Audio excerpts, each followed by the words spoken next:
but I went too long without doing anything to the top, so I might have to do the same thing again. But I'll go ahead and clean this up and see where this leads to.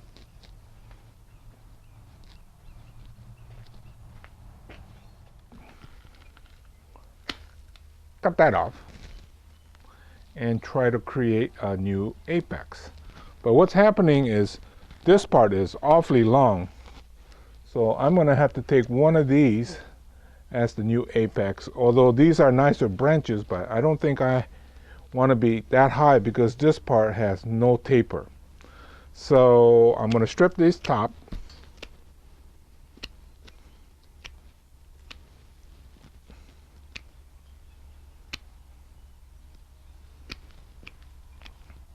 Essentially, I'm killing off this part here. We don't want this thing to come back to life, although it's not a typical kill. And then take this branch and tie it up here, so this becomes the apex, and you'll have a better look. And so what I'm going to do now is to shorten these, lighten them, so that we'll have our triangle or the cone that we need. So this is an example of don't let it happen, but it's still doable.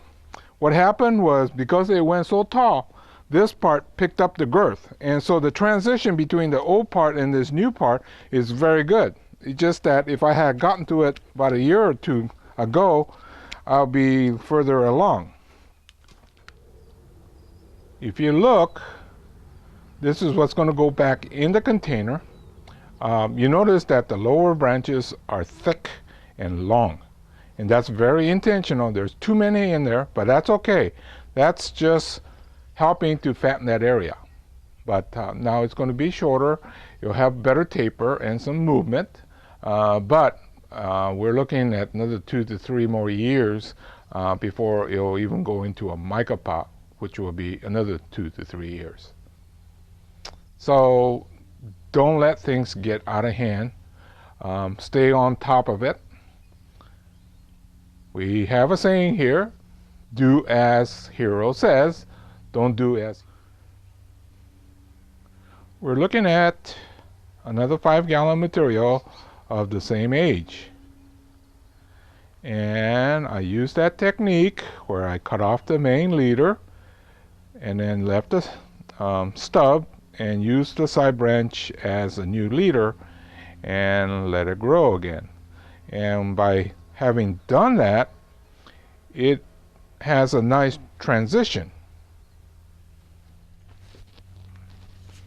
Okay, nice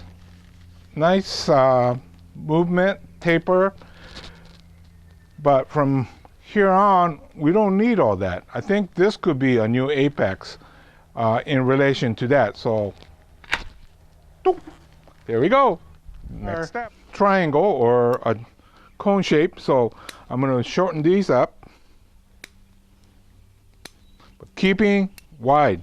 Now this thing got a little bit weak on the bottom because it was too shady, but by having removed the top and by thinning these out, it will reinvigorate the bottom and it'll be okay probably later in the season.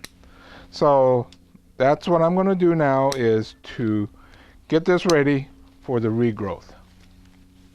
I need to address this part right here. It's starting to form a bulge, so I'm going to take my specialty tool and to cut across here.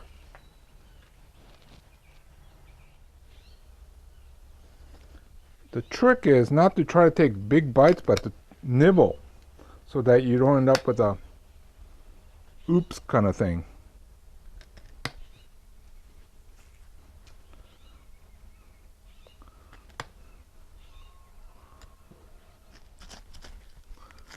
You just cut off the bottom. What's happening is coiled, and those are useless anyway. So we're not going too far up, maybe a quarter or a third of the bottom, and just get rid of that. Other tools that you could use, if you have a saw that you don't care too much about the sharpness, then you could use a saw. I've used hacksaws where you could change the blade all the time. Or if I'm in a big hurry, I use a reciprocating or a power saw. But something like that. Or if you really get angry or upset, you can use a hatchet. But you see what I'm doing is just cutting through this area. Okay. And once you do that, these other tools work better because now the coiling is gone. And you'll probably want to work the top and the sides. But that's one of the things you got to do is to get that uncoiled and workable. And it's a little early, but I'm going to put this in a mica 2. So it's a little high. So what I'm going to do is not to cut anymore if I don't have to. I'm just going to take the soil off and try to spread the roots so that it'll go in with the roots going sideways. I might have to cut a little bit off the center, but for now I'm just going to see what would happen if I just remove the soil. And then see this? I'm stretching it. That also adds to the stability of this plant as it goes into this new container.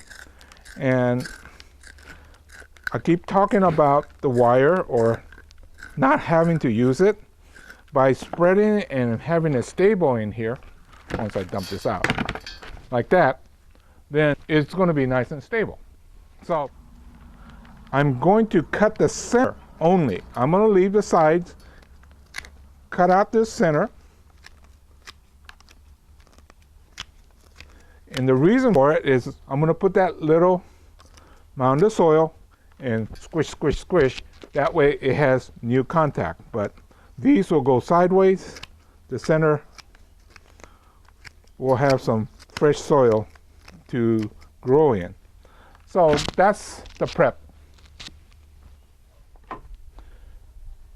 Fresh soil, slightly mounded in the center, not too much.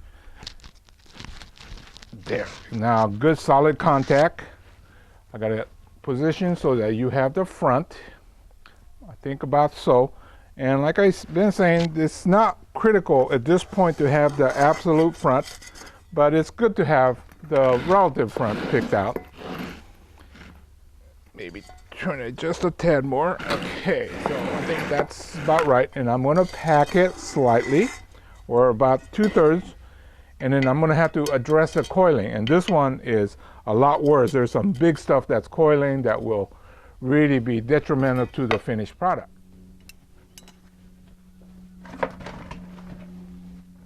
Okay, this requires a little more effort. We're going to have to pull these roots so that it radiates out of the center.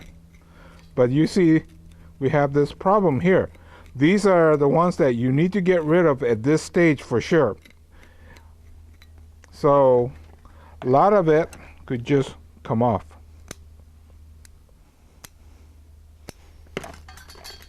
And just keep raking away from the center. It does take a little bit of time, but this is going to be time well spent, because if you neglect this step and you go another 4 or 5 years, you're going to have to be removing a lot of major roots that used to be minor at this stage. So I'll go ahead and do that and finish packing. Let's take a quick look before I finish up with the soil. But now all the troublesome roots that was coiling on the outside is gone. So now this is headed towards being a good bonsai material. This, and like I said, it's not perfect. It's not meant to be finished, but I see this one branch right here, which is nice and strong. But if you think about it, the lower branches should be stronger than the ones as it goes up. So I think this one, if I leave it, it's going to run into problems in the future. And now that the sun can come in here, and these being kept long, these trunks will fatten up. Then it'll be much more proportional. But I saw a problem happening, so I took care of that. And basically, we're probably looking at about 2 more years, possibly 3, depending on how much neglect this thing gets, before it'll be suitable to go into a bonsai pot.